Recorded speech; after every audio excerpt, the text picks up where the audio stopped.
Okay, Bismillahirrahmanirrahim. Assalamualaikum, salam sejahtera, and a very good afternoon, IB, to our distinguished speakers, ladies and gentlemen.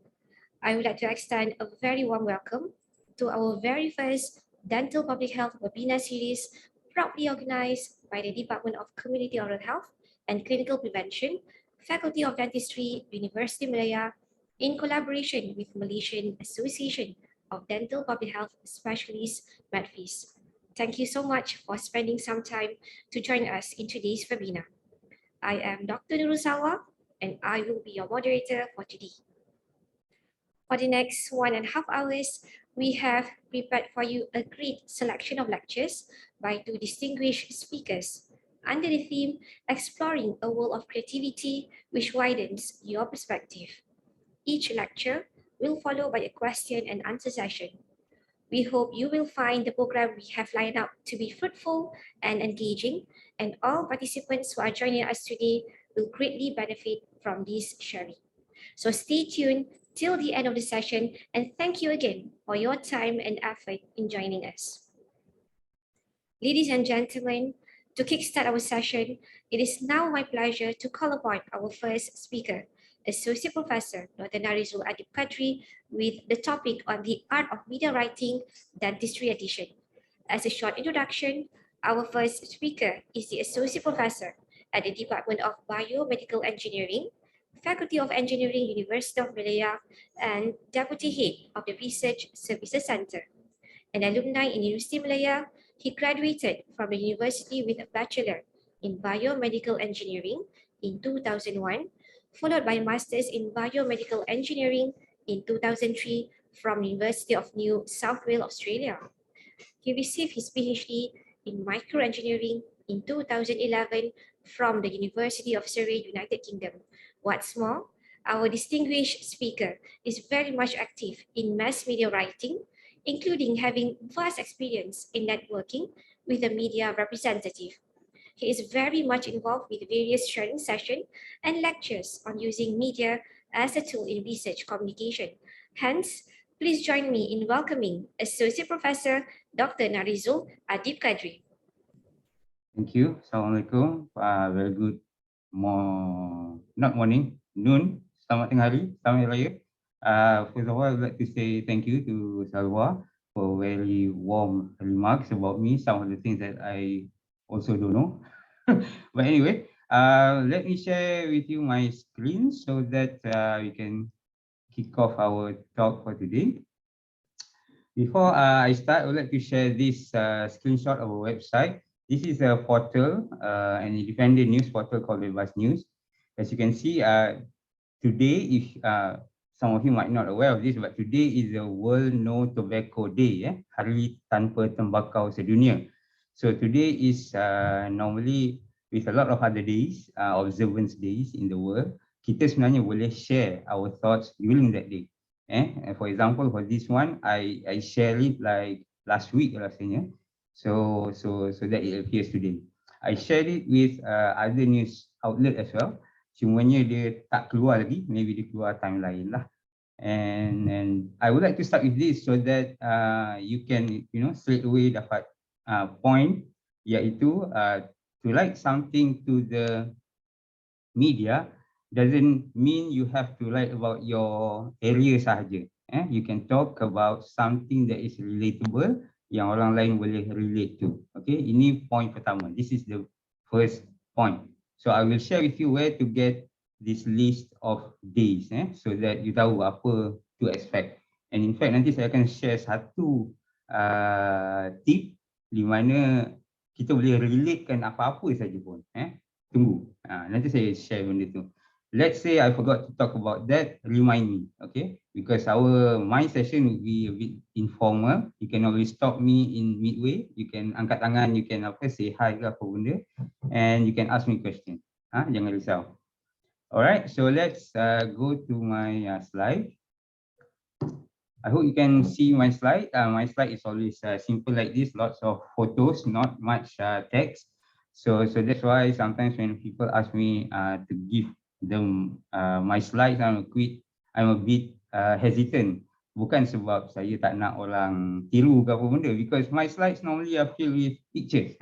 Dia bukan nota or what not. Tapi for this webinar today, you are lucky because at the end of this talk, I will share with you a link for you to download my first draft of my ebook. My own ebook.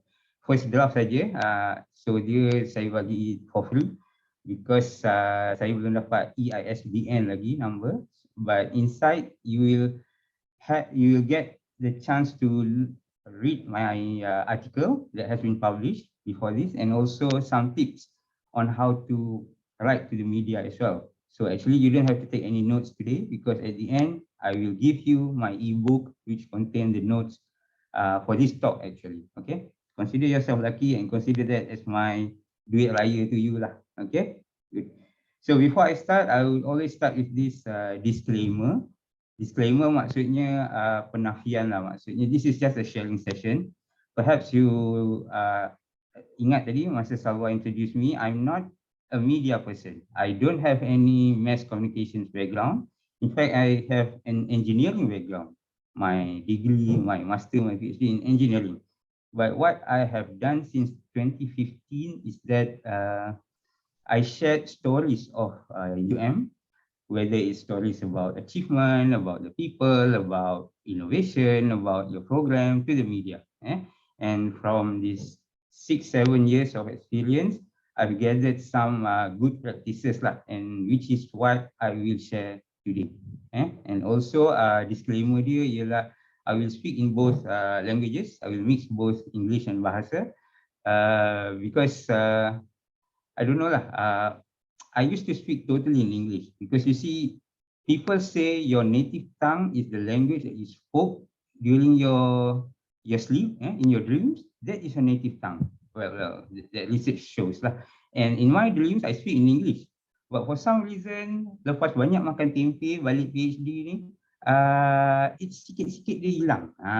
So that's why my talk today will be a bit of a mix. Macam rojak lah. And in fact, you will find rojak later on. My rojak principle later on. Okay. And last but not least, I hope you can keep an open mind about this. First and foremost, writing to the media is like it's not everyone's cup of tea, I must say.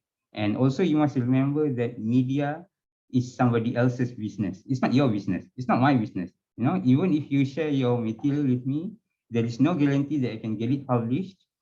But statistically, it will get published somewhere, when, somehow lah. But just don't expect it to be published straight away. Especially if you only write it like once a year, you know, there is quite a big probability that it might not get published straight away. But if you keep on practicing and, you know, produce more articles, the chances of you getting published will be higher lah. Okay, so I hope we keep an open mind together for today. We just have a listen to what I can share with you and pick up any good practices that you can apply to your workflow, so that perhaps your work, your experience, your thoughts can be shared with the media. Okay. Right, so the agenda for today is it's not that difficult. It's quite straightforward. There will be only about 3 main components.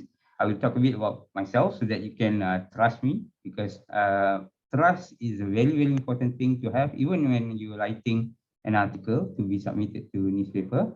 Trust is very, very important. Okay, so I will talk a bit about myself, what I've been doing and what I've done, and how that can actually apply to your writing. Okay, and I will share you a bit about some myths and facts. Not really myths lah. I mean, quite a lot of things that we are not supposed to know anyway, because no one talk about it, because it's business kan. Mana ada orang businessman cakap about business model dia, contohnya Steve Jobs contohnya, arwah lah, almarhum Steve Jobs. He never talked about the business model or why he designed it like this, like that, because it's somebody else's business. It's not our business to know how they do their business. But along the way, along the course of these past 5 or 7 years, I've gathered some few insights into the industry, and I will share with you today. Okay. And last but not least, I will talk about the writing or the preparing of the article itself. Okay. I will not focus much on the word writing. Of course, we're talking about writing, but when you talk about media, it's never just about an article. Your engagement with media. Okay, I will share with you some ways that you can be part of the mass media, and it's not necessarily just by using an article. Okay, of course, article is the main important thing, but it's not the only way. Okay, so let's see how. Okay. Again, I would like to remind you, if you have questions, just put up your hand and I will answer you. I'll try to answer you. Okay. And my slide will be full with this apa nama tampal-tampal macam ni, newspaper cuttings of the articles that have been published before lah. As you can see, some of them are in the form of opinion pieces, some of them is like personality and so on. Okay, we'll see. Right, yang ini just alamak apa benda ni? Wow, slow down, lajunya. Ada siapa tadi macam saudara? Okay. Apa tu? Macam ada orang kenal. These are all newspaper cuttings and some screenshots of the articles that I have helped to share with the media for UM. Rasa-rasa what was the period? And this was yesterday actually, the last one. This lovely student from Fakulti Seni Kreatif, Miss Diana, appeared yesterday in Cosmo. So rasa-rasa berapa lama banyak tu tadi keluar? Tiba-tiba kan Dr. Adib tanya soalan macam dalam kelas pula. Jangan risau, dia tak ada jawapan betul, tak ada hadiah, tak ada apa. So I share with you the answer lah. The answer is that was the total of April and May, 2 bulan. Itu pun tak semua saya letak because some of it is in PDF, so I cannot paste PDF. So 2 bulan. So can you imagine how many I have shared with the mass media in the past 6 or 7 years? Actually, to my surprise also, I didn't realize that I shared that much actually.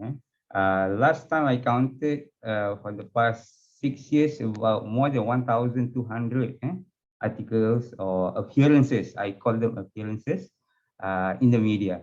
More than 1,200. In terms of PR value, it's more than 80 million or so lah. Million lah. Tapi PR value ni is not money. It's just intangible value attributed to the appearances of these stories.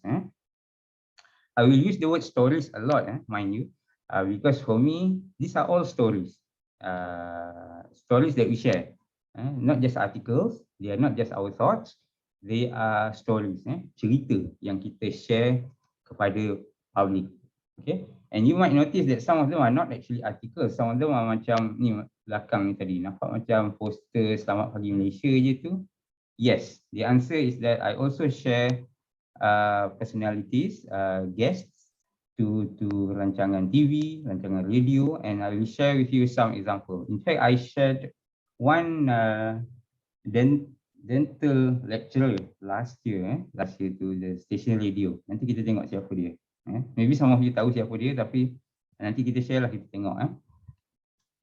Right. What I do also, I also write sometimes.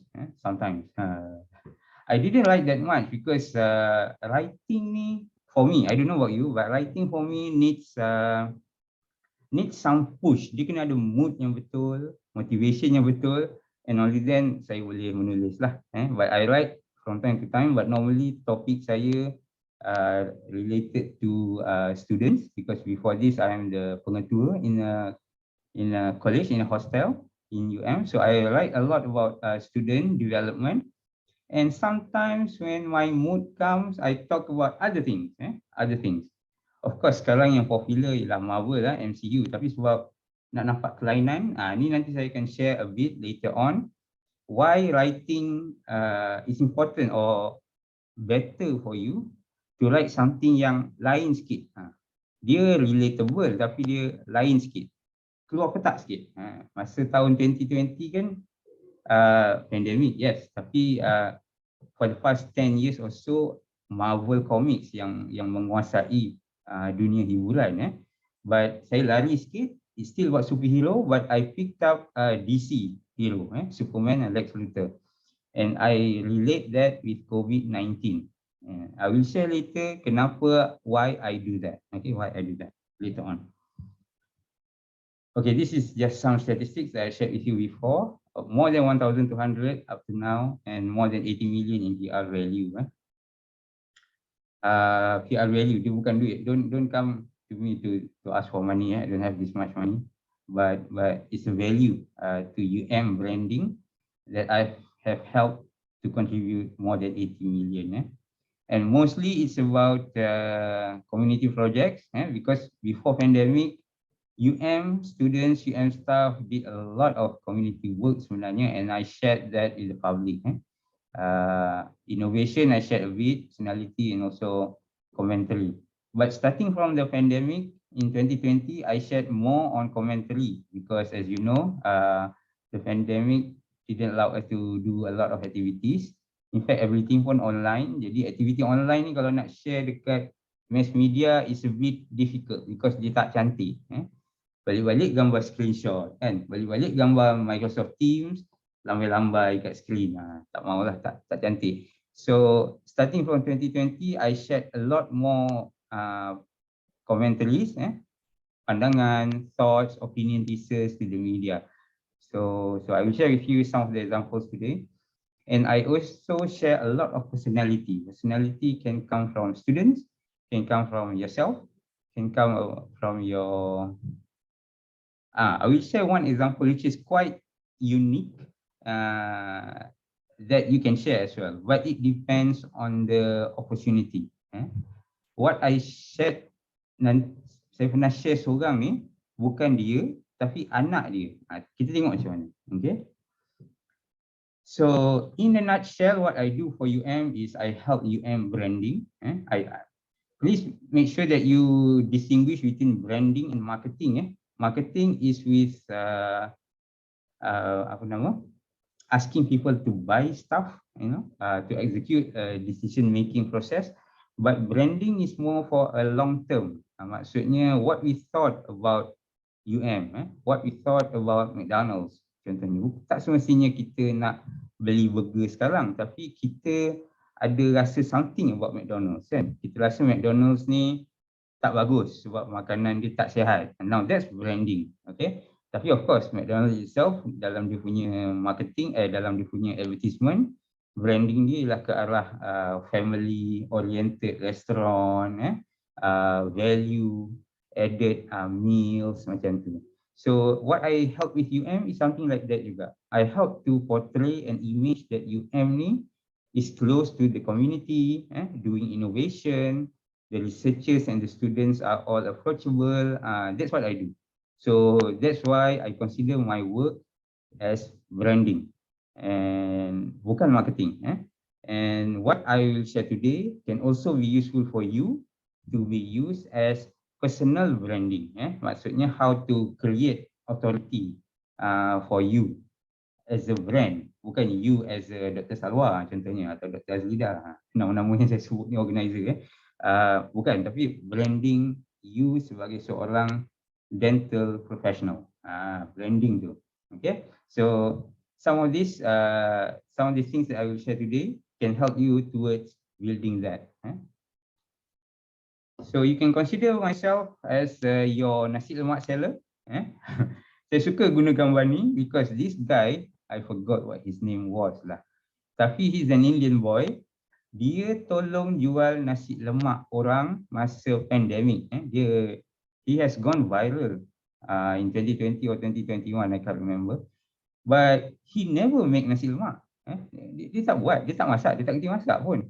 So you can see me as similar to this guy's punya job lah. I help to sell your nasi lemak. And today, not just I help you to sell, but I will also tell you what to put in your nasi lemak so that it will sell well. Itu tugas saya. Okay. So in a nutshell, I help with branding. And how do I do that? I help you to prepare your nasi lemak so that it can be sold well. And I can sell it for you on your behalf. Okay. I put up some stall somewhere macam ni, kan? susun your nasi lemak. I will ask you apa nak isi dalam bungkusan tu, and then I will help you sell your nasi lemak. Okay. So your profit is your branding. Macam itulah. Your profit nasi lemak profit tadi is your branding, personal branding as a dental profession. Okay, so itu the first part of my talk today. So the second part, macam saya cakap tadi, is about some myths and facts I would like to correct and I would like to share. First of all, saya nak share yang this one. A lot of people think that, in fact, the majority, including myself, when I first trying to share articles with the media, I always thought that you need to write well. And that's why not a lot of people gets published, because the writing is not for everyone. Sebab tu saya ingat macam tu, patutlah tak publish sebab aku tak kerti menulis kan. Tapi my experience tells me that ability to write well is actually not number one. It's not the number one requirement. And let me share with you why. Why? Because when you want to engage with media, it's never always about writing articles. Okay, I will give some examples. Of course, you can write articles, no problem. And that is one of the most important ways of doing it. So you can talk about your expertise, contohnya.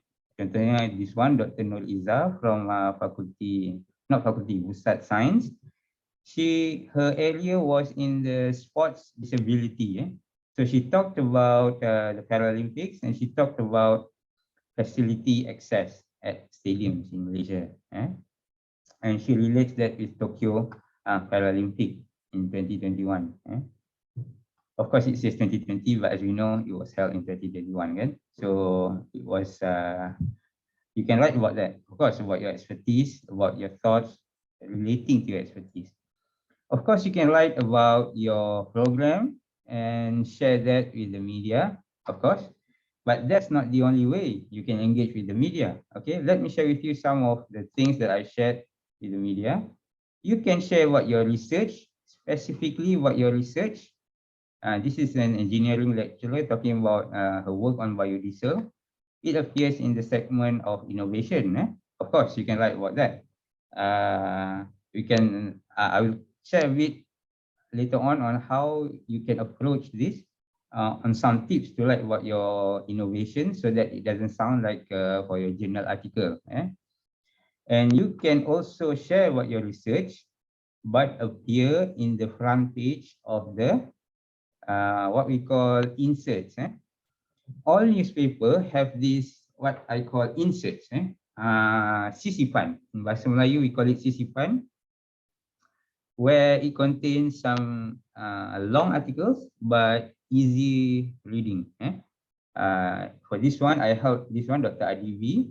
He's from UM's IAS, Institute of Advanced Studies. His work is on seaweed.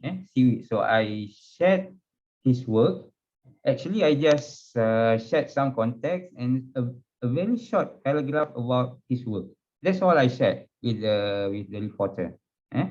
And once the reporter said, thought that this is interesting for his segment, so he will contact the researcher and interview them. And I'm not in the picture anymore. My role is just to share the contact. So in this case, you don't actually have to write anything. You don't have to write anything. But what you do have to do, for example, you need to share your at least a paragraph about what you like to share, about your achievement, about what's the benefit of doing your research, for example, and I can help sell that to the media. So, for example, for an analogy, it's like, it's not just selling about nasi lemak, but selling the, sebab di kedai dia jalan kan. So, kita jual sudu plastik. Contohnya, sebab kita tahu some people beli nasi lemak sebab nak pergi makan dekat office. So, dekat office tak ada sudu. So, I tell them, you kena beli sudu sikit lah, plus sudu plastik untuk dimakan dengan nasi lemak. So, in a way, baguslah sudu ni, dia kata. Sudu ni boleh basuh, boleh makan lagi dengan nasi lemak lain. So, macam tu lah. So, walaupun in a sense, kalau tak ada nasi lemak, sudu tu tak berguna. Tapi bila ada nasi lemak, just sudu pun dah cukup. That's what I'm trying to say. So you don't have to write in this case, but you have to share with me something that, and then I can share it with the media. Okay, your research, for example, because I was made to understand that some of us today is academicians. Yeah, so this is another option for you on how you can share your research with the media. Okay. Another way of sharing your work with the media is through your students.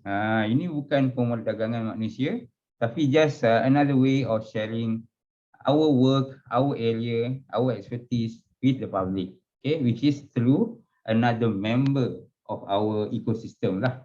For academician, for example, for lecturers, of course we have students. So untuk certain newspaper, they have specific segments for female students, for example, and this one is Cosmo. They have it on Gadis Campus. So we share our students with them. But somewhere here, include lah, Diana, for example, this girl's name is Diana. Diana juga menjalankan penyelidikan bersama Dr. Salwa dalam bidang ortodontik, contohnya. Macam itulah. So although the article doesn't talk about you as a person or doesn't talk about your research area, tapi terselit within that article a bit of story about you. So in a way, a public, when they read about this article, they read about this girl Diana, but also they understand that, oh, bagusnya area of research ni, maybe anak saya nanti saya nak hantar buat dentistry. Contohnya macam tu. So it's not just about writing. You can share other things when you want to engage with the media. Okay, saya share a bit lah kalau ada masa. Alamak, tak ada masa, tapi saya suka share pasal dia ni, Afaf. Student ni adalah student architecture UM. She was the first recipient, female recipient of scholarship, very prestigious scholarship in architecture lah, awarded to a Southeast Asian architect, saya rasa. Saya pun tak ingat, tapi she was the first from Malaysia to receive this. She was the first student to receive this. She was the first female recipient, something like that. So that's why I share her with the media. Tapi somewhere along here dia ada tulis dia punya supervisor, which is lecturer in dia punya area lah. So in a way, you can also do like this. You share your students' achievement, but somewhere there is a mention about the name of your research area, contohnya. Saya pun tak berapa arif sangat tentang area dalam dentistry, tapi macam tu lah, ortodontik ke, saya balik-balik cakap ortodontik, sebab tu yang saya tahu, cakap about that. Okay, ini yang interesting sikit. Kadang-kadang newspaper ada segmen yang lain daripada yang lain, macam Cosmo dia ada segmen Aura.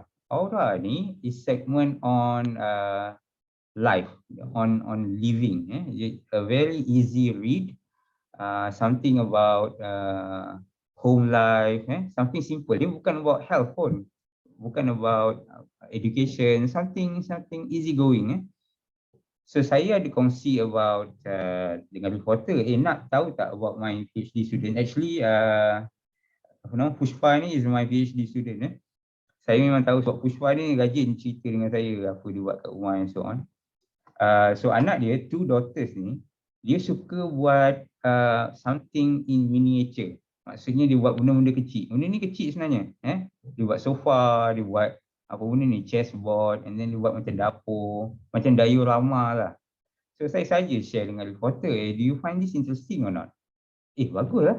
I want to know. So saya bagi contact nama Pushpa ni, and then the rest is between the reporter and Pushpa. So like before, over here you can mention lah, nanti ada tulis kat situ, anak kepada Dr. Salwa contohnya. Sorry Dr. Salwa, saya asyik guna nama you je sebab you je nama yang saya ada. Anak Dr. Salwa yang merupakan seorang profesional pergigian di Universiti Malaya, contohnya macam tu.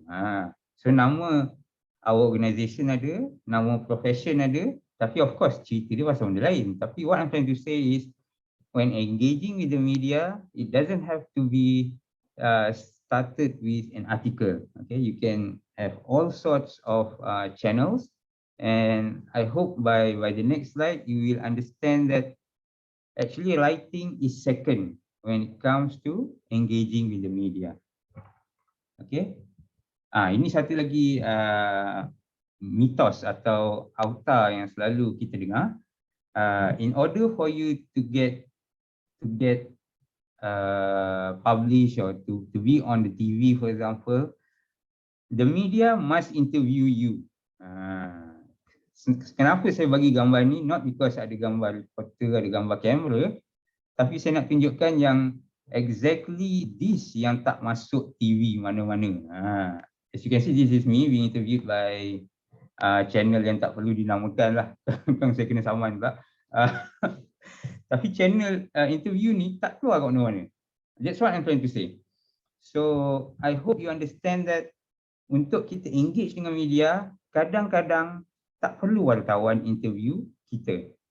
In fact, the reporter doesn't have to be at our event for our event to be shared with the media. Okay, I can kupas lagi benda ni later on sebab a lot of people thought that to promote an event, they need to have reporters there. And I'm telling you now, that is not the case. That is not the case. Never the case pun sebenarnya. Especially now, post-pandemic.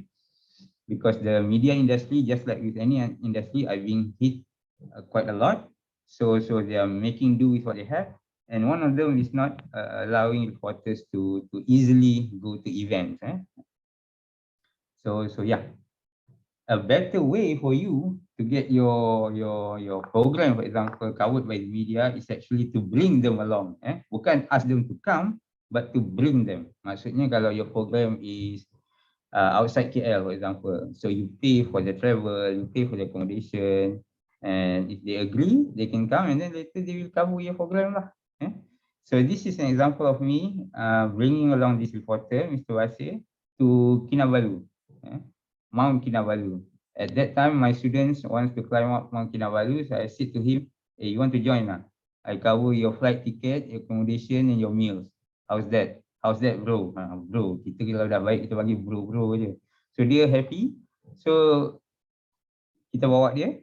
And then balik pada tu dia cover buat 2 page lagi macam ni. Ni is the spread, center spread of berita harian at that time.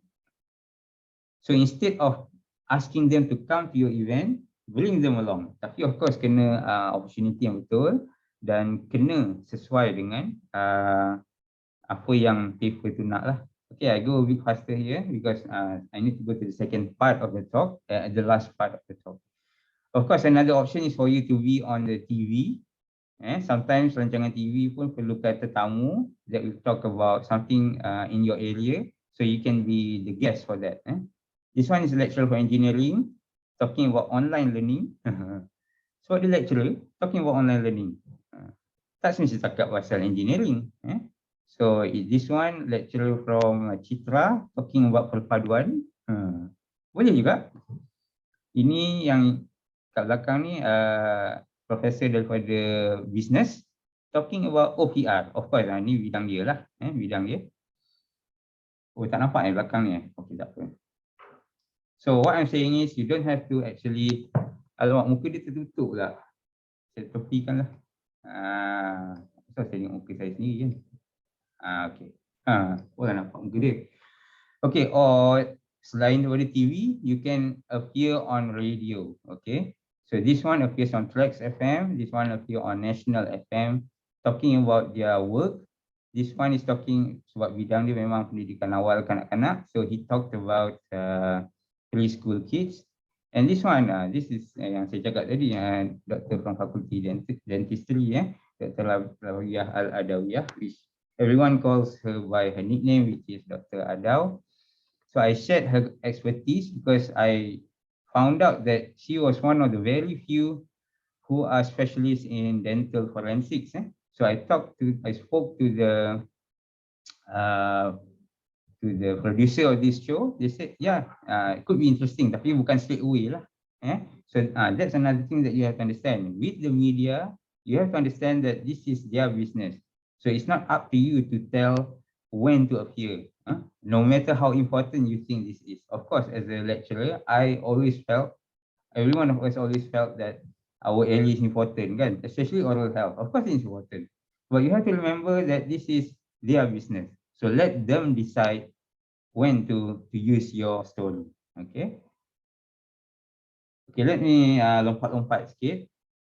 Okay, writing or engaging with the media sounds complicated. Sebab overwhelming. Sebab dia memang complicated. Because you know what? Because it combines art dengan business.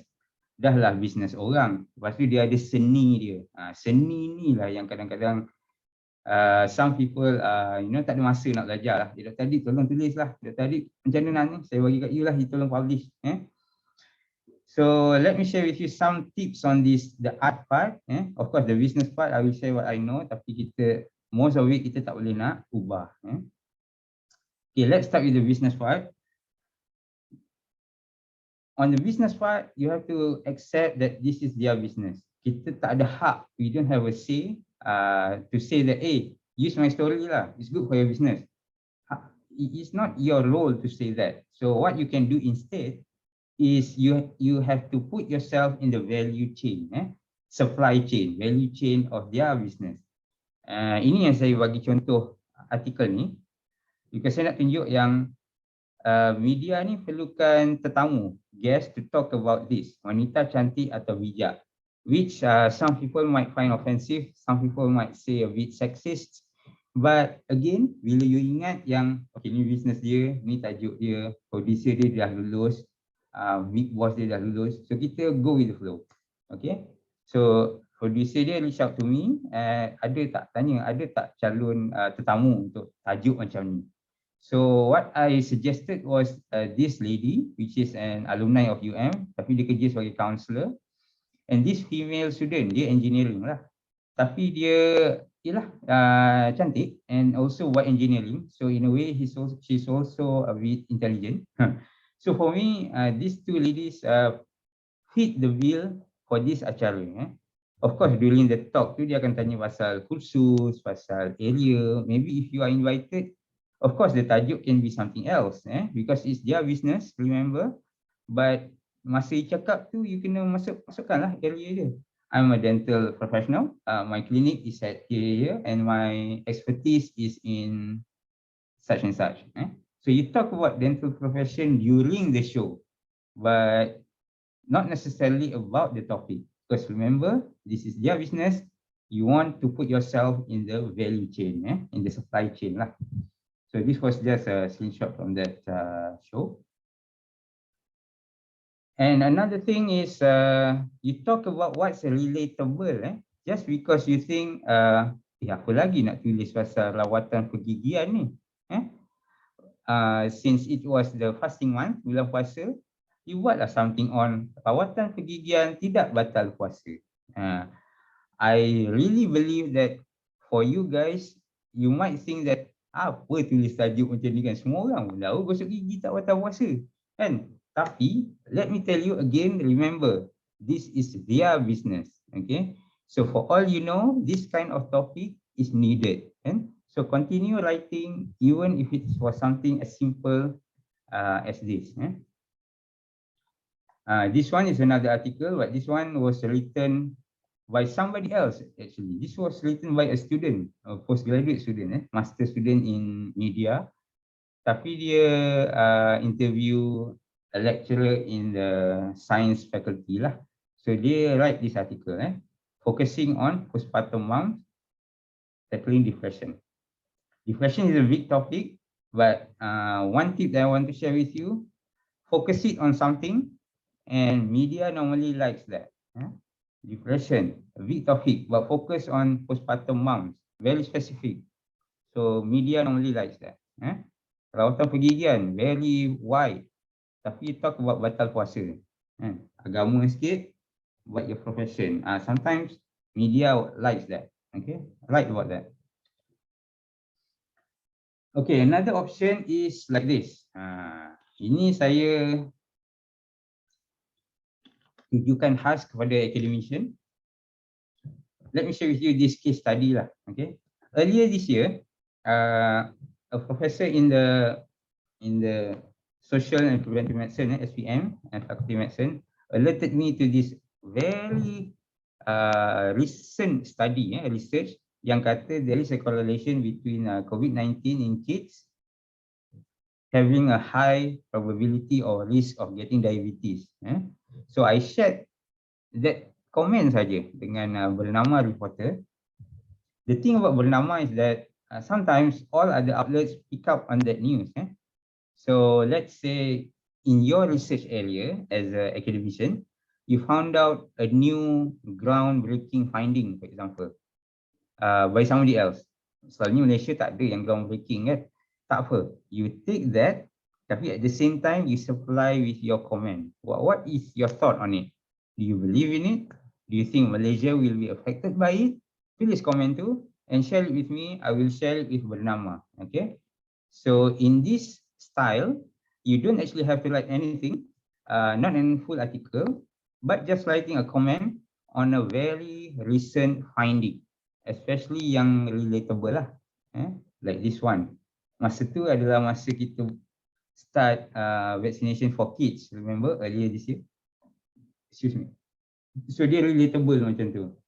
So kanak-kanak kalau kena COVID dan tak vaccinate, ada risk probability to get diabetes. So the media like this kind of story, but you must add your own comment. Now that is where you can put in your institution names, or your clinic's name, or your organization lah, your name and organization. So ada kat media. So you don't have to write, okay? So the artistic part, saya laju sikit, so sorry tadi tu the business part. So you can be part of them by making sure that your article, your bahan, your story is part of the value chain. Make sure. Kalau tidak, if you still in the mindset that, I need to share this because my area is very important, itu unfortunately is very difficult for you to share because remember, this is their business. Okay. But nevertheless, like I said very early on, article still takes center stage lah. I mean, the way you tell stories is still important because if you tell boring stories, people don't want to hear it. Okay, so you need to be able to tell your stories well. So for that, I highly encourage you to practice. Okay, practice, and be yourself so that you have your own style. People sometimes ask me, where do I get my inspiration from? I will tell them that I like this author, Malcolm Gladwell. So you can have a look at that as well and see how he writes his article. This guy wrote for New York Times. New York Times. So he was a writer there. Used to be a writer there. So look it up and find his style. I like his style very much. Okay, layman's terms, I can talk 1 hour just on layman's terms, but the key word is that don't worry. A lot of people worry about, what word to use, doctor, what word to use? So let me tell you, make sure your article is understandable first, meaning that your message is there first. Don't worry so much about the term.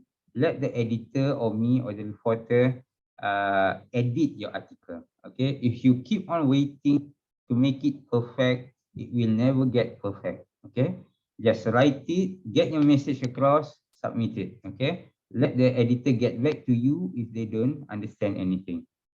And nowadays, with the advent of internet, public are quite intelligent. Their vocabulary has increased quite a lot. Words like carbohydrates, words like amino acids, you can use that, no worries. Proteins,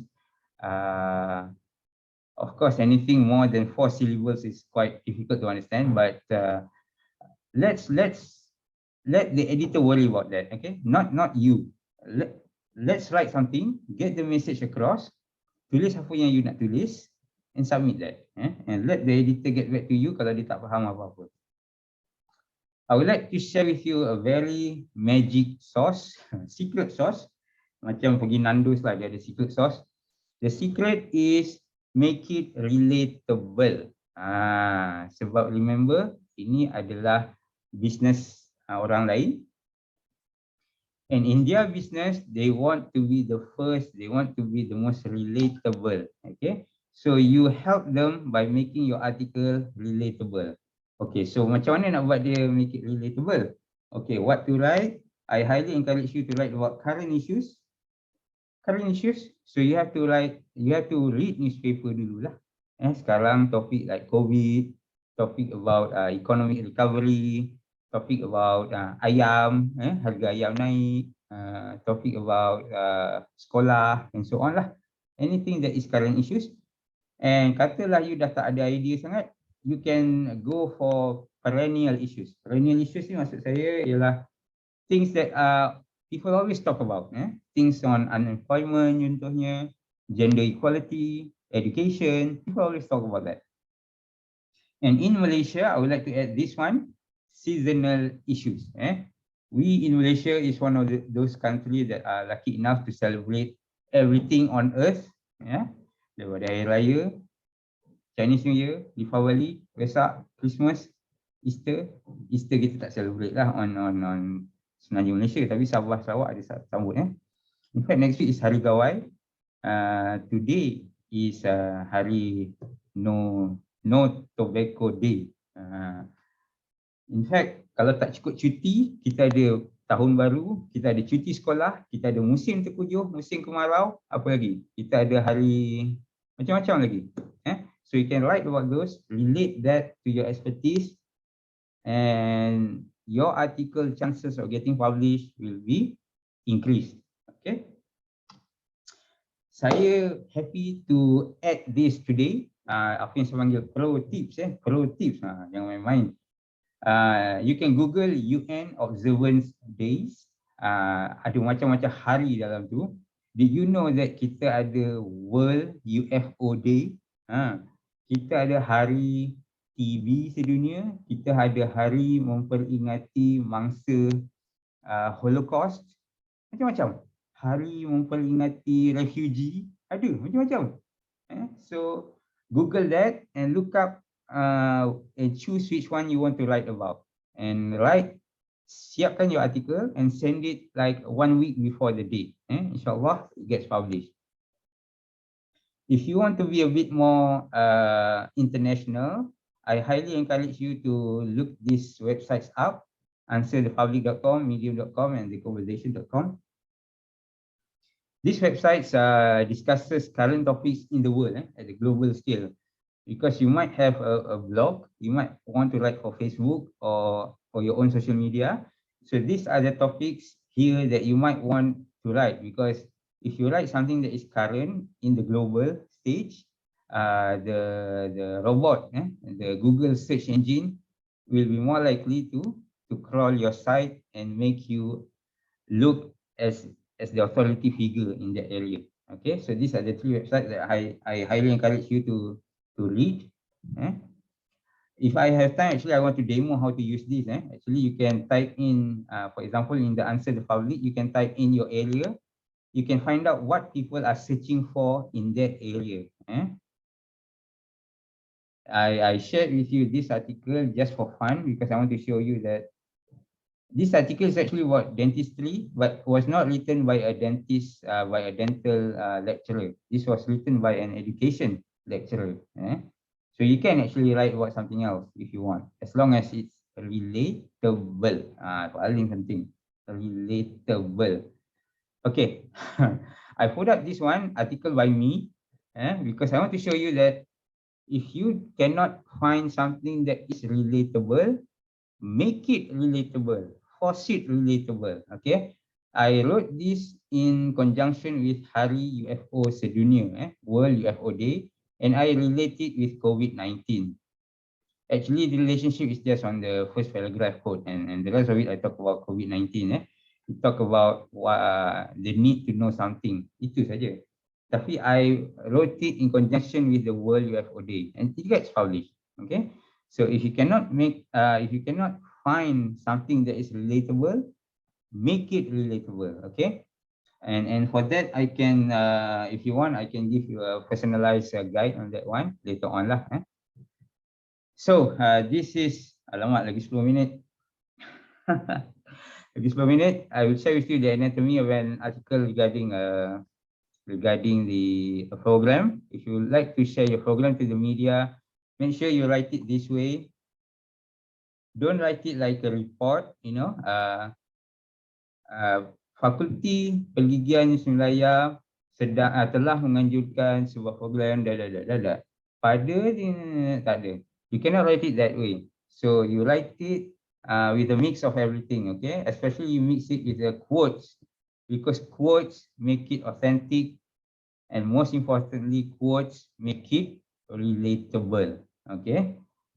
So since it's lesson, I will share with you the second anatomy, which is for writing opinion pieces, okay? Don't worry if you cannot manage to screenshot or write notes for it. I will give you the notes for it in the end. But for an anatomy, for the opinion pieces, there are only 4. Make sure you have these 4. Otherwise, nasi lemak you tak lengkap. You must have heading, and the heading must be attention grabbing, and the heading must also give some perception of what the article is about. Okay, it must be short but nice. It tells you the perception of what the article is about. Talk about the problem statement and what can you offer, and the closing. It must have a call to action. Okay, I will jump this to something that I want to share. I will share with you this slide for okay. For an opinion piece, make sure it has these 4 elements, IDA element. It must have attention. It must grab the attention of the reader. It must build your interest. It must build the desire of the reader to do something, to make something, to feel something. And finally, the action, what the reader can do. If they feel this way, what can they do next? Okay, good opinion pieces must always end with a call to action. Otherwise, it's just a normal article. Okay. Okay, I want to share you with this quote by Bernard Shaw, a playwright in England long time ago, 19th and 20th century playwright. He said, good stories need to be told again and again. Because a lot of us, including me in the beginning, I thought that takkanlah orang tak tahu pasal gosok gigi kan. Takkanlah orang tak tahu kanak-kanak kena diajar gosok gigi pada awal. Takkanlah orang tak tahu. But let me tell you, good stories need to be repeated. Okay, need to be repeated. And that's why find some relatable avenue for you to share your comments and tell the same story. Okay, that is exactly why all of us here tahu cerita Cinderella. Contohnya, why? Kenapa kita tahu cerita Alibaba dan 40 orang penyamun? Why? Because everyone keeps telling the story again and again.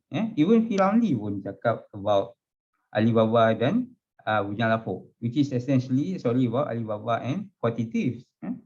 And these are thousands of years punya story lah. Dia boleh cerita lagi dan lagi. Apa lagi lah cerita about your research area or your work experience. You need to tell it again and again and again. Okay, don't worry. Okay, okay, saya share ini saja last but not least. Then I will share with you my ebook. Your call to action is this. Okay, some of you might be confused about kenapa artikel kita nak kena ada call to action, doktor? Bukannya, ini bukan advertisement. Yes, tapi that's what separates a good article and a bad article. Okay, at the end of a good opinion piece, the reader must be compelled or terasa nak buat sesuatu atau terasa sesuatu. Betul lah, aku marah lah dengan benda ni. And that's the role of Malaysia Kini article contohnya. Malaysia Kini normally like to use this kind of article when they want you to feel in certain way, and when they want you to be on one side of an argument, a certain side. I shall not say which side, tapi it can be both sides, pro-establishment or anti-establishment. It doesn't matter. Okay, so your article must have something at the end for the reader to do, for the reader to feel, for the reader to have something, get back. But not to teach them something. Now that's a very fine line between asking them to feel something and to teach them something. You don't want to make the audience or the reader to feel that they are not smart. That is not a right way to do it. Okay, it's not to make them smarter, no, but actually to make them feel that they are part of the story, part of the argument, part of the solution. All right. I will leave this with Dr. Haslina later on, but I highly encourage you. With the media nowadays, it's a bit more democratized. I highly encourage you to write your thoughts in your social media account. I leave it to Dr. Haslina on how to do that. But from me, media also included social media. So write a lot, write frequently, so that your story gets told and retold again. Okay. So if there's any question, you can ask me here. I am reachable here at my email and also in social media, Instagram and Facebook at this username, or in the hashtag the real Pakcik Bawang. You can find me there if you want. But I want to share this before I end my talk because we don't have time more on this one. But I will leave you with the PDF with the organizer, yeah. So you can get the PDF of my slide today from the organizer. But I will share with you this also, my ebook on a compilation of my articles, and also at the end there are tips on how to engage with the media, on how to write to the media, which is covered today in my talk, but summarized in this ebook lah. Okay, I have two ebooks. This is one of them talking about student develop. No, this is talking about COVID-19, and another ebook about topics on students development. Okay, and both of these ebook has tips on how to write to the media. Okay, with that, I end my webinar today, my talk today. I hope I shared some tips on how you can engage with the media. Obviously, there are lots more I can talk about on this because this has been my passion for the past 7 years or so. But you can always contact me, reach out to me in other means. Okay. With that, I would like to thank the organizer. Thank you so much for having me. I hope this has been a good session for everyone. Okay. Thank you. Assalamualaikum. Okay, thank you so much, Associate Professor Dr. Narizul Adib Kadri, for a very insightful lecture, and how lucky we are to be receiving the ebook by our speaker. Okay, looking in the chat box, you can see that there's a few comments and also a question given by our participant. Okay, starting with Dr. Noraida. Okay, as a public officer in government, if I'm not mistaken, we need to ask for verification from our program before we release any statement or sharing our thought in articles. In addition, our program also collect return on how much article or research been shared. So this is also filtered information to make sure that we only share the right information to the public. So what is your thoughts on this, Dr. Okay, with this one, definitely officially as a penjawat awam, you have to apa yang saya tak cerita tadi, actually behind all this, actually saya dengan CCO, Corporate Comms Office, memang we have an understanding that I can share this as long as all the details are correct. In fact, I always CC to the Corporate Comms whenever I want to share a lecturer's comments and so on. By no means this has gone through without their consent. So to answer your question, yes, we need to do that, but also don't let that stop you. Then don't let that stop you. Seolah-olah macam kita ni kena bagi statement yang betul and so on. Sebab with the media, you have to understand, especially when they ask for comments, they want it to get that quickly. Sometimes when they ask it in the morning, they want it by lunchtime. If you give it by afternoon, dah tak laku dah. So give it quickly. Give the comments. If you are a University Malaya staff, you can give it to me. I can help filter it with the consent of CCO that is being given to me, and I can share it straight away. Okay. If for some reason they get your number from somewhere, in that case, you have to contact CCO lah, corporate comms of your organization, to get their clearance first. But in a lot of instances, actually, this media actually contacted the corporate comms office first yeah, before getting to you. So in a way, by having the CCO office contacted you, you have the consent to actually share your comments already. Okay, so what I'm trying to say is that don't get this steps stop you from sharing your thoughts. By what you mean by information yang betul ni, actually let the CC office or let the editor filter your comment. You know, don't stop yourself from giving what you think is what you want to say. Yeah, never think about what people will think of you first. Sebelum you bagi komen. That's what my opinion lah. That is all. Okay, thank you so much, Doctor. So we have another question from Dr. Zaris. Okay, how sensitive can we go in writing article? As we know, sometimes we as a health practitioner produce result that was not in public favor. And based on your experience, do scare tactics or title in terms of risk or consequences of certain habit works? Okay, what is your thoughts on this, Doctor? Okay, macam ni. Saya rasa sebab saya tak spend so much time tadi banyak sangat on the business side. Okay, actually bila kita artikel sensitif ni, it's not up to you. It is on, if you understand that the business is their business, so up to them to decide whether it's sensitive or not. And for me, if you started out with takut alamak ni sensitif lah, for me that's where people are scared to engage with the media. Media ni bila orang tak minta komen and you want to write something, alamak, this is not within our business scope. Can you make it a bit more sensitive or something like that? And you kata tak nak lah, tak boleh. And then dia lupa lah dengan you. Dia takkan minta lagi komen from you, which is fine. Tapi let me tell you that sharing sensitive and sensitive topik ke apa benda ni, let the media decide. As you know, in UM, there are quite a number of professors here who are seen as somebody who are, vocal and whatnot, but they're still professor in UM. I can name them, tapi I think you can find out them yourself lah. What I'm trying to say is that as an academician, you shouldn't be stopped because you felt that somebody felt something towards you.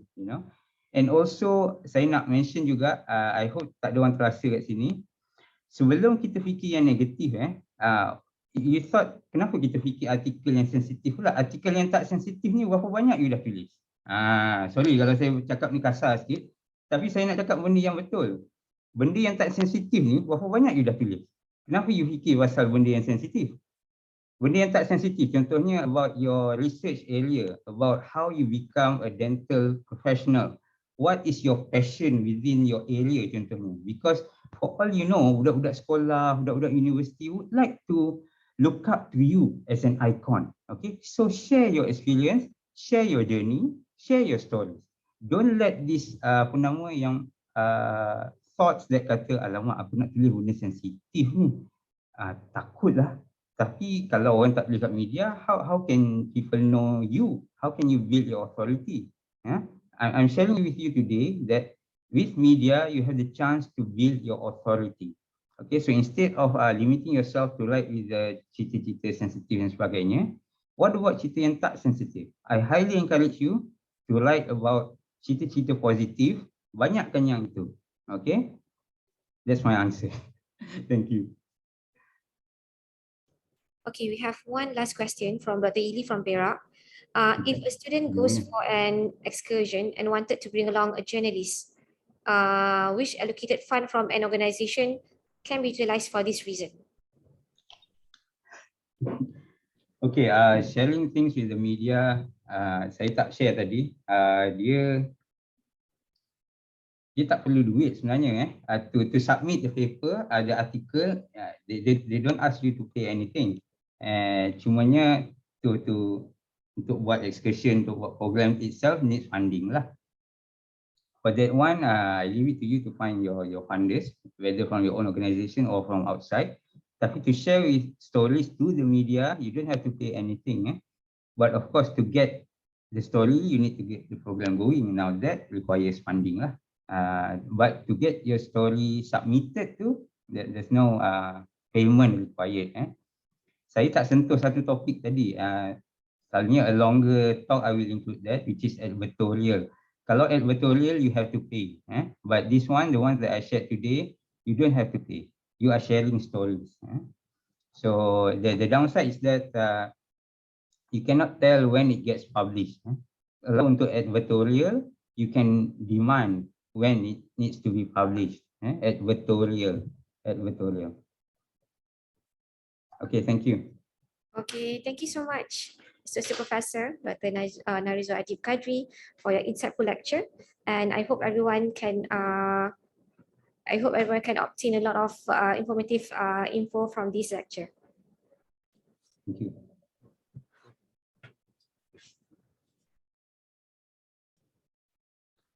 Okay, dear participant, kindly fill up the feedback form by scanning the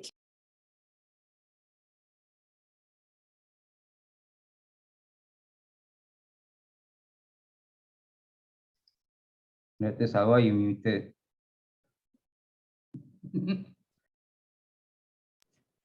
Okay, I'm so sorry about that. Again, thank you so much, Associate Professor Dr. Narizo Adib Kadri, for the very insightful lecture. And we really hope that this information sharing from you will bring benefits, a lot of benefits from the participants. Okay, as housekeeping announcement, I would like the participants kindly fill up all the feedback form by scanning the QR code, which will be shared by this on the screen at the end of the webinar session. And your e-certificate will be emailed to you once we have collected the feedback forms and verify your attendance. Okay, ladies and gentlemen, with the end of the Q&A session, we will start with the second session. It's my pleasure to introduce our next speaker. Please welcome Associate Professor Dr. Hasina Rani, Senior Lecturer from the Department of Family Oral Health, Faculty of Dentistry, University Kebangsaan Malaysia, with a topic on using social media to promote oral health. As a short introduction, Associate Professor Dr. Hasina Rani graduated from the Dental Faculty of Tokyo Medical and Dental University, TMDU, in 2003. She went back to serve Ministry of Health Malaysia for 6 years before joining University Kebangsaan Malaysia in 2009. She returned to TMDU and obtained her PhD in Dental Science Oral Promotion in 2015.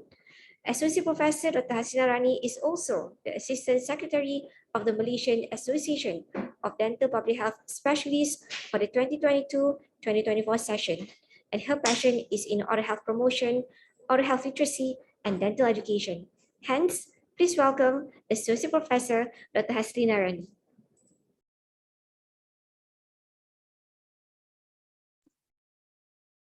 Thank you very much, Dr. Sawa, for the kind introduction. I'll start my slide here.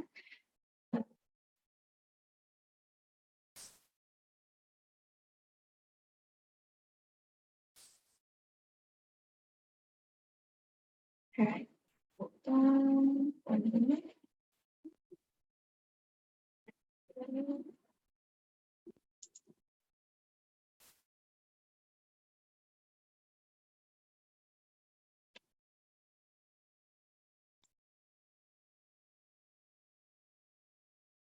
Okay, let me just start. And first of all, I'd like to say thank you to the organizers for inviting me for this session. Right, and I'd also like to thank Dr. Adib for sharing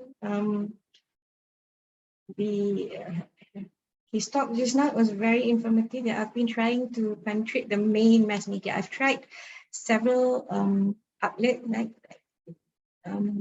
Majalah Science and but not the main one. So I was wondering if, maybe, I don't know, later maybe I'll contact Dr. Adib, PM Tepi, and ask more tips on how to get to, say, Berita Harian or Pusat Malaysia and the likes.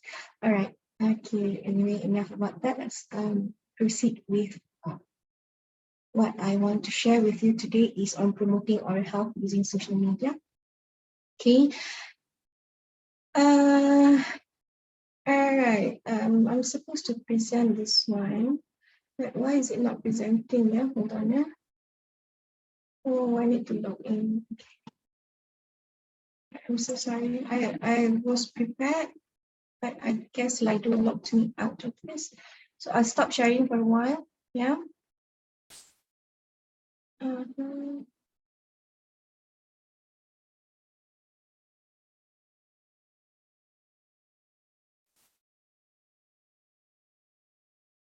I'll share the screen again.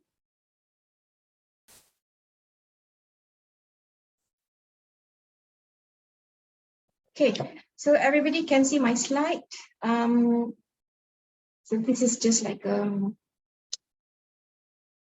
warm up before we go into my talk. Yeah, because we all have been sitting here for 1 hour. Just a simple one. Just want to know where is everybody from? Where are you from? If you're not familiar with Slido, you can just go to your browser, yeah, and click Slido and key in slido.com, and then you just write the number here. Or if you have your phone with you, you can just scan the QR code. Yeah, and please join the conversation. I only have 2 questions. All right, Putrajaya. So Putrajaya is me. Okay, let's just give 30 seconds for this here because I only have half an hour.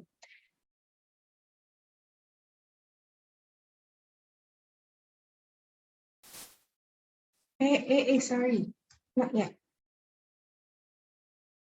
I'm trying to remove this one. Oh, we have from Sarawak. I think that's Dr. Wong, is it? Dr. Wong from Sarawak, yeah? Yeah. Hello. Hi, Dr. Wong. Okay. Yeah, so a lot of people from KL and Selangor, Putrajaya as well. Even from Negeri Sembilan, UM's in KL, yeah? Okay. Malacca. All right, thank you very much, everyone. So let's just move to our next question, which is, what do you use social media for? Do you use it for work, for personal use, both? Or are you the rare type that don't use social? Oh, we have people that don't use social media. Interesting, yeah? It's very interesting. Okay. I would actually like to have an interview with you and get to know why don't you use social media in this era, you know, and how do you survive without it? Right. Okay. So, kosong dah. It's okay. All right, but we see that a lot of people actually use for both, yeah? So that also applies to me. I also use it for both. All right, so that's enough of ice breaking, I think, yeah, before I move on to my talk, right? So about myself, how do I remove this one? It's okay. About myself, I think Dr. Sawa has beautifully introduced me just now, so I will not repeat what she has already said, all right? But I will tell you what I am not. Okay, so I am not a social media influencer. I am not an Insta famous. Now, I am not here on the, like Dr. Adit has produced a lot of articles, but I'm not here on that capacity.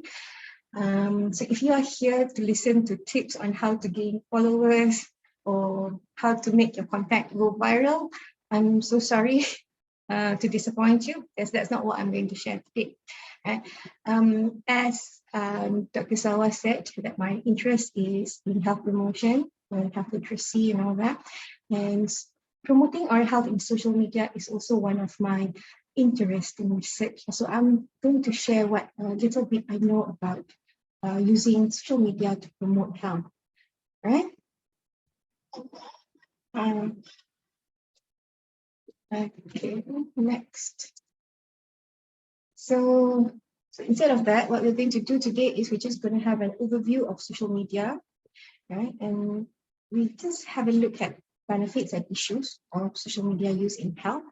And I won't be able to maybe make you an Insta famous or share tips on how to gain followers and increase likes, but I will share with you some guidelines in social media use for the dental profession, hopefully to help protect ourselves from getting sued. Yeah. So these are the You can see the figures here, active social media users per population in Malaysia from 2016 to 2021. And we see that a lot of people are actually using social media, and the percentage is increasing from year to year. Yeah. So what are actually social media? Social media is a collection of internet-based tools that create a platform for individuals and populations to assemble, communicate, and enable sharing of information, ideas, messages, images, and collaborating in real time. So there are many types of social media. So, and it depends on how you want to classify it. So this is just one way of classifying the type of social media, but there are a lot, as you can see in the list here.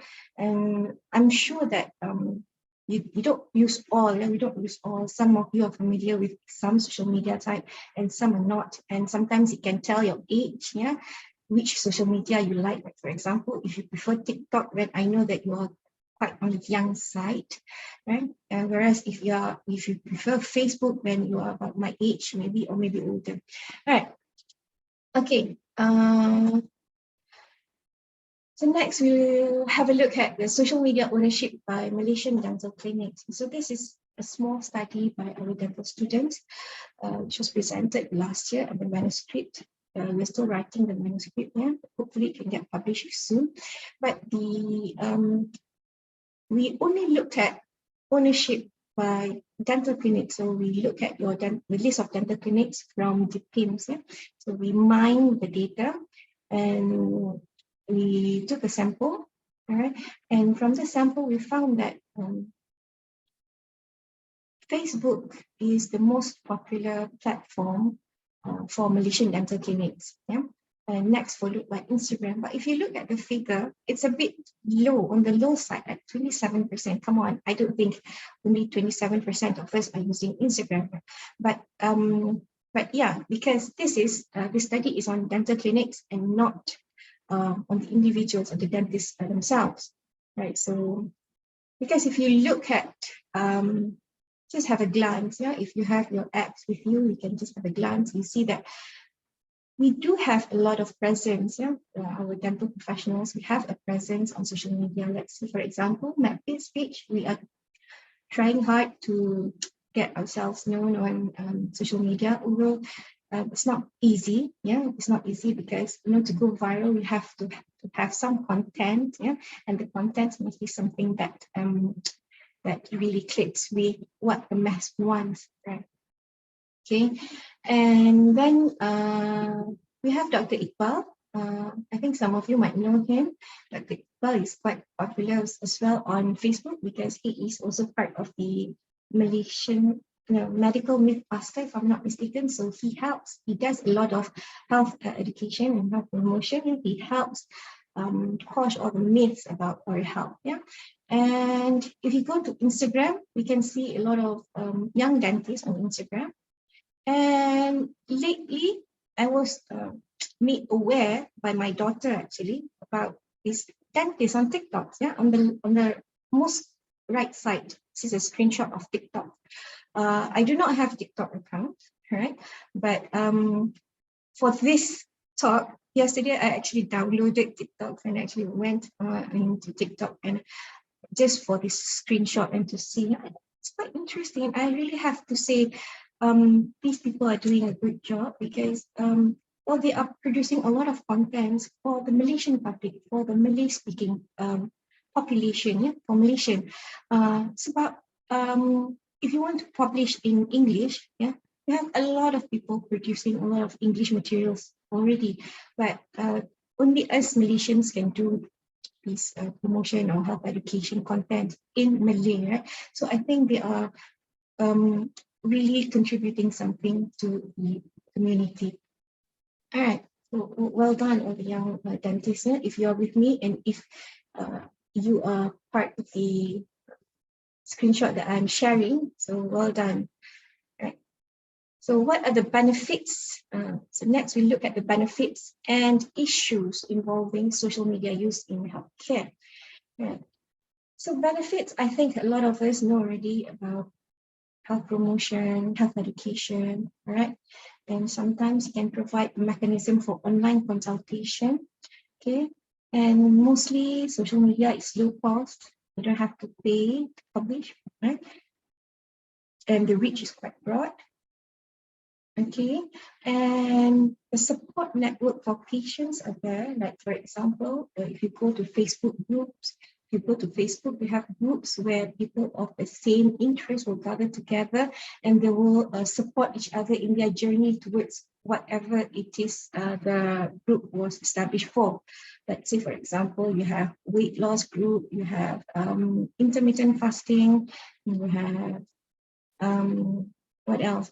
Oh, we even have a group for braces users. I'm not sure how many of you are aware of that. There is a group of braces users. I did not join the group, but I just read a little bit of what they talk inside, and it's quite interesting to know what our patients discuss online. Yeah. Okay. But the thing that I would like to draw your attention to is the issues. It is the issues that revolve around social media in healthcare and how should we deal with all these issues. Yeah? So let's look at the issues one by one. Okay, first one is the regulations and professional boundaries. Yeah? So the boundaries between our private life and professional or educational life can become blurred because when on social media, I don't know about you, I'm quite a private person, even though I do research on social media, but I'm not really into having a lot of friends on my Facebook. Yeah, and I know some people, they even have until 4,000, 5,000, but are they all your friends, or are they how sure are you that they're not, some of them are not your patients, or some of them are not your students? Yeah, so the boundary become blurred. So we have to be aware of this now, because our online audience may range from personal friends to colleagues to bosses to patients. So therefore, we have to consider, how do we wish to portray ourselves online, right? And of course, there's this issue of posting information on patient, whether our information can breach the patient's confidentiality and privacy. And if it does, it is really reflects badly on the profession. So the second point is on communication barriers or context when talking about social media, right? Because it is very difficult to control the reach of the social media post. It is unpredictable, yeah? And depending on privacy settings, sometimes it can go really completely out of one's control, or sometimes you call it going viral, right? Okay. And sometimes it can also be taken out of context or misinterpreted. Let's say, for example, you talk about some research, it's evidence-based, something that you talk about, and someone screenshot your statement, right? And put it together with their product, saying that because you are talking about, maybe you're talking about olive oil is good for you, for your health. So this person is selling an olive oil based product. So they put your face next to it. And so they take what you have shared out of context to promote their product. So this is something that we can't really control, yeah, when we go on social media. Because unlike media that Dr. Adib shared just now, they have editors. For social media, we do not have editors to look at all this, right? And there's negative digital footprint. When we are posting inappropriate content, be professional content that is related to work, or be a personal post, but if it's deemed unprofessional or discriminatory, it can leave negative digital footprint, and it's very difficult to erase. Yeah, what stays online, what goes online stays online. See, right? But the definition of unprofessional behavior it is still debatable, because it is influenced highly by culture and religion as well. If you go to maybe the US, it's a bit different. If you look at Malaysian situation, you might think it's different, right? Okay, so the last one is what I'm least worried, actually, the risk of addiction. Even though I think I do have a bit of social media addiction, because when I turn on my phone, sometimes I wanted to do something else, but I automatically click on my social media account, which like checking your WhatsApp, yeah. Because WhatsApp is also part of social media, checking your WhatsApp, checking Facebook, checking Instagram and all that. So that actually is an addiction already. And what's not good about this is the fear of loss of productivity. Yeah? And sometimes I have to uninstall some apps so that I can focus on my work. All right. So we know all the issues here, and I think some of us have bumped into one or two issues already, right? I want to share a little bit of examples here of what happened to our colleague here. They are not dental, but they are our healthcare professional colleague. Yeah? But an example on the left here, we have this. This happened in 2019 or 18, right? This guy actually commented on a post. So somebody posted something. I think it was a news portal. So he posted a comment which was very rude, derogatory, chauvinistic. Yeah, I will not read what he wrote. You can just Google his name and you can read. It is still there. So this is what I meant by what goes online stays online. This happened many years ago, and I pulled this screenshot actually last night. Yeah, so it's still there. So even if he has already apologized to the victim, yeah, and even if he did an open apology and all that, but the story is still there for everyone to see. So this is not what we want for ourselves, isn't it? Okay, so the next one is, I'm not sure how many of you are familiar with this case. This is about Dr. Sakina, who is a family medicine specialist. So she is very concerned, and she is very passionate about promoting health, promoting reliable information, giving information and education for public on social media. While doing it, she did something, yeah, and she got sued, right, by another person. And to cut it's a long story here because they went from High Court to Court of Appeal and all that. To cut the long story short, she was asked to pay 200,000 ringgit in damage and apologize to the plaintiff. But the Court of Appeal just asked her to pay 30,000 ringgit and she did not have to apologize, right? So even though it has been reduced and she did not have to apologize, but I'm sure nobody wants to be in this drama. So when we write on social media, when we comment on social media, so these are the things that we need to be careful of, right? I don't know about you, but I think the people who are doing this, like Dr. Sakina and all the other, like Dr. Iqbal and the other healthcare professionals who go online, who do all this promotion, health education activities using their own name, really go all out doing this. I really respect them because it's very difficult, fighting with people who disagree with you, right? So you have to be very strong if you want to do this. But if you be strong, but you don't go overboard, like you don't go and fight with the public online or netizens, yeah, then I think we will be okay, right? But sometimes it's very challenging, when you read all the comments, it's very challenging, right? So this happened in Britain, all right? So in Britain, they have social media guidelines, and this study actually looked at cases that actually was reported to the GDC, and actions were taken against all these 6 practitioners, like similar to what happened in Malaysia. comments on Facebook, so offensive comments, unprofessional posts on Facebook, all right? And if you look at B there, this doctor in the B row there, he asked the patient if he could look her up on Facebook, and that was reported, and he got immediate order of suspension, right? And I would also like to draw your attention to the last one.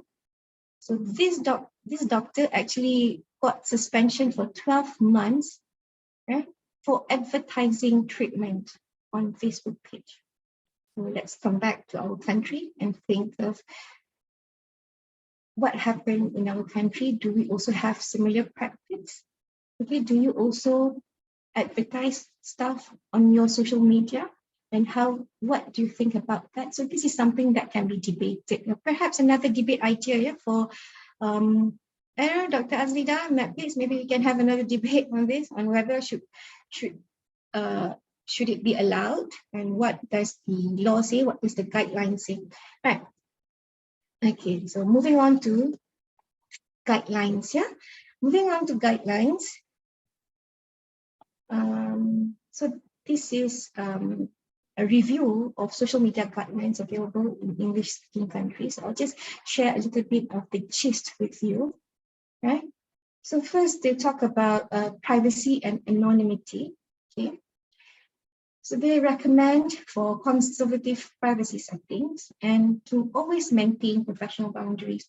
So I think the Mat Saleh, the English-speaking countries, they are very concerned about maintaining professional boundaries. I attended a similar webinar on social media, promotion on social media last 2 years with this doctor from Australia, Dr. Alexander Holden, who is an expert in social media, and he looked at laws and the legal issues behind it. And yeah, they are really concerned about doing all these things on social media because of the legal implication that they might have. But I think in Malaysia, we are not there yet. I still see a lot of a lot of our healthcare professionals sharing. We don't really maintain two separate personas on social media. Like you have one open account and you share your personal life there, you share about your kids, but at the same time, you also share about your work, you're promoting health and whatnot using the same account. But according to the guidelines, the Mat Saleh's guidelines, we need to create separate professional profiles without personal information for us to maintain these professional boundaries. Because what we need to remember is that our posts can be accessed by anyone, even with conservative privacy settings. So, well, I'm speaking from experience, because it happened to me. Not all our social media friends can be trusted. Right? Sometimes you have made it private. I was young and I vented online and it got screenshot, it got shared, and it was quite disastrous for me. That was also how I developed my interest in promoting health on social media and doing things on social media. So intended audiences are not guaranteed with blurred boundaries with patients and colleagues. So this is the first point of the guideline. Right, so the second point is on the confidentiality of patient information. I think everybody here is very well versed in this issue. But what they recommend is to get informed consent. When you want to share your patient's pictures, or even though it's not identifiable, it is still better, it's safer for us to get informed consent and not just verbal consent, because having verbal consent alone may not be enough to protect us from possible litigation, even for anonymous posts. Get informed consent. So next is the communication barriers and being taken out of context. I've shared with you earlier with some cases like the IMU student case. All right. So what we need to do is just, sometimes it's hard, but we have to be fair and respectful when engaging with public on social media. But at the same time, we must convey the accurate and be truthful in what we're saying. Right? Be careful when educating to avoid defamation of patients, colleagues, and products. Yeah? Even though we don't like the products, we will think that it's a scam or things like that.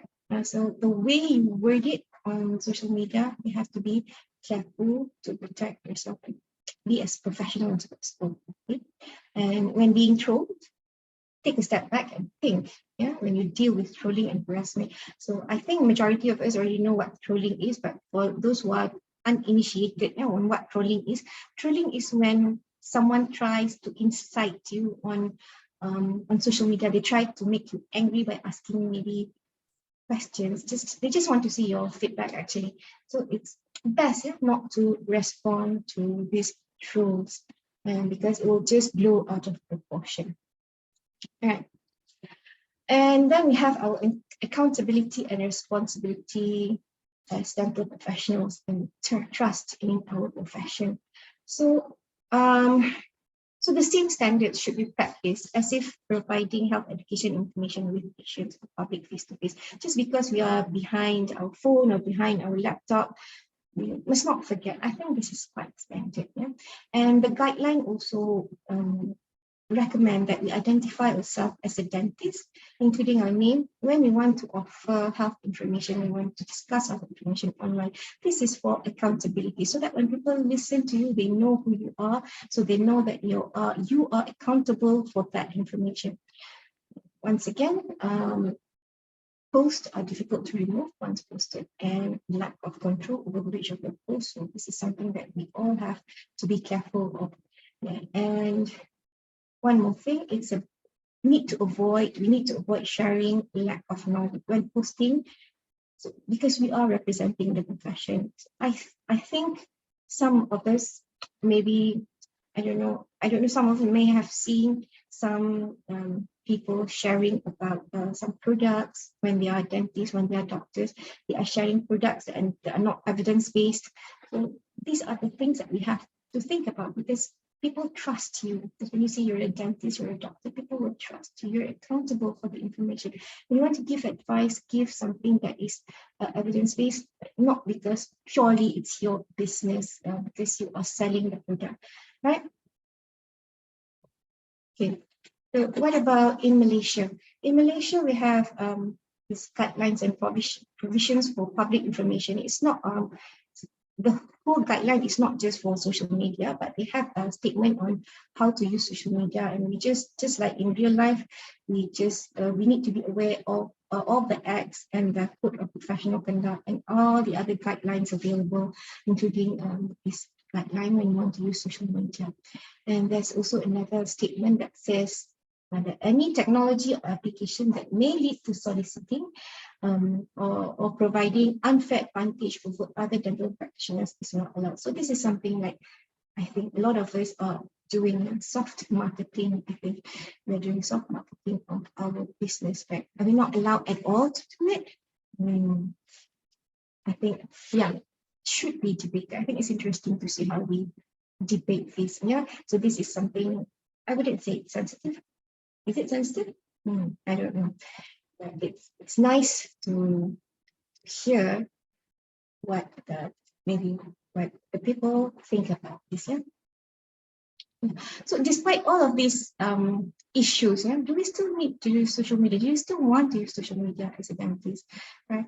Well, anyway, we are entitled to use social media socially, and we are entitled to have a personal life, right? But at the same time, minding that we also have to wear another hat, we also carry another responsibility, right? And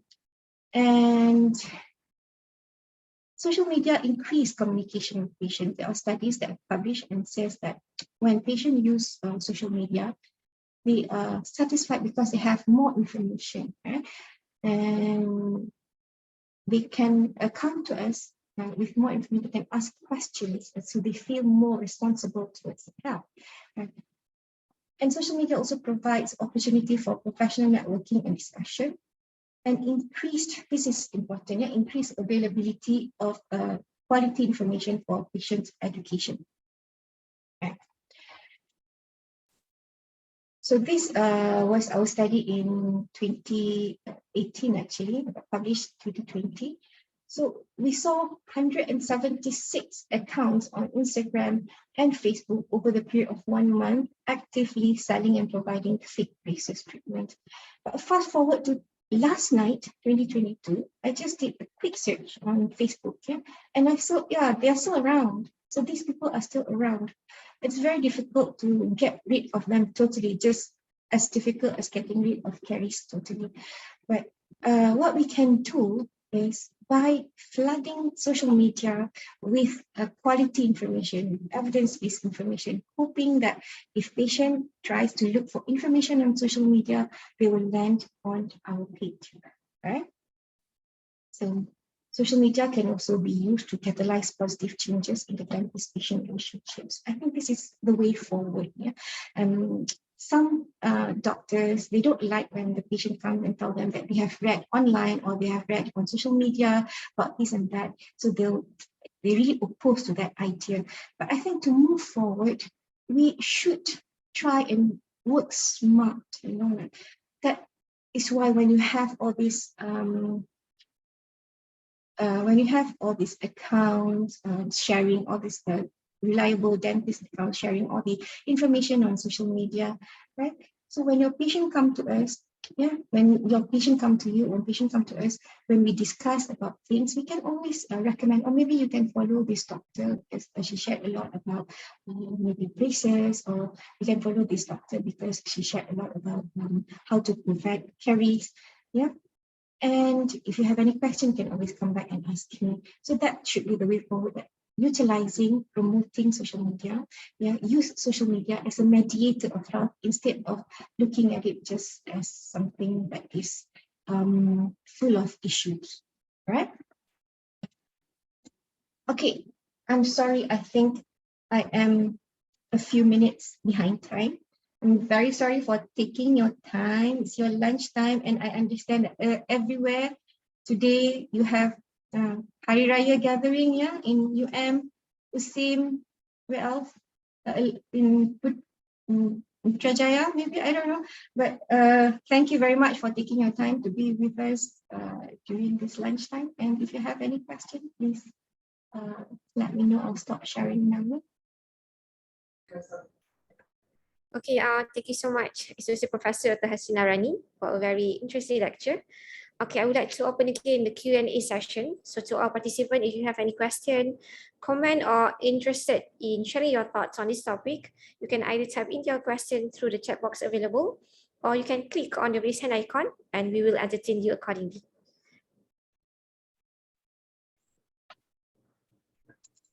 Okay, but one of the important points that I can carry from your lecture, Dr. Hasina, is that it is important for us to grasp the concept and also know our boundaries, either professionally or personal boundaries. And as a dental practitioner, we always have to remember that we are abide to Dental Act and professional conduct throughout our profession. So these not two, but many, I would say, regulations that we have to hold on in order for us to practice throughout our professional. So is there any question from the participant?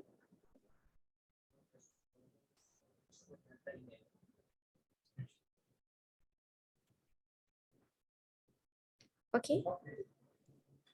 If there is any no more question, maybe you can send in the question through email personally to Dr. Sinarani, or maybe to us later.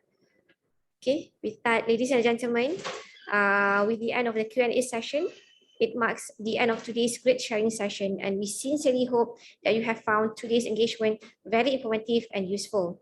So once again, on behalf of the organizer, Department of Community Oral Health and Clinical Prevention, Faculty of Dentistry, University of Malaya, and MedFees, we would like to express our heartfelt appreciation to everyone for the support and contribution in making this session a great success. But before we say our goodbye, let's have a group photo to commemorate the session. So please, I would like to request everyone to open up your camera and just give your best smile.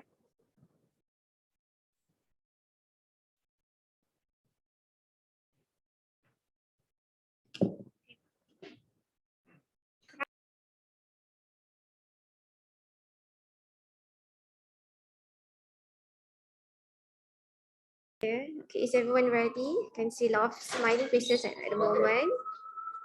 Okay, is everyone ready? We need a lot more faces to appear here.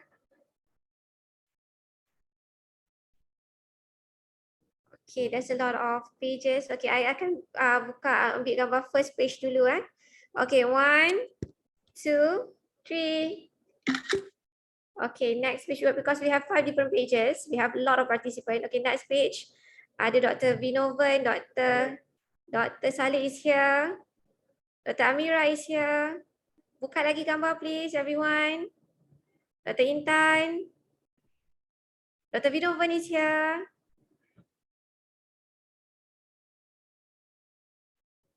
Dr. Mas Riza, Dr. Nur Aida is here. Submit one more time. Okay, 1, 2, 3. Okay, one more time. Okay, 1, 2, 3.